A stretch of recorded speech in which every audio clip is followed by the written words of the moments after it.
Pasca terjadinya karhutla di wilayah Sumatera Selatan, konservasi wilayah harus cepat dilakukan agar ekosistem wilayah yang terbakar dapat segera pulih. Walhi mendukung pemulihan wilayah di Sumsel. Direktur Walhi Nur Hidayati mengatakan, diperlukan peran serta pemerintah daerah agar proses konservasi dapat dilakukan dengan cepat. Dengan memeriksa izin perusahaan yang sebelumnya terlibat dalam karhutla. Sanksi tegas juga diberlakukan bagi pelaku yang dengan sengaja melakukannya. Dampak-dampak dari kerusakan lingkungan dan kira-kira langkah-langkah ke depannya seperti apa.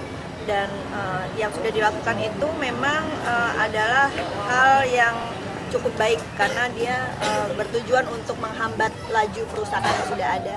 Nah, Walhi sendiri siap ya untuk mensupport rencana-rencana Pak Gubernur ini. Pertama terkait dengan pemulihan.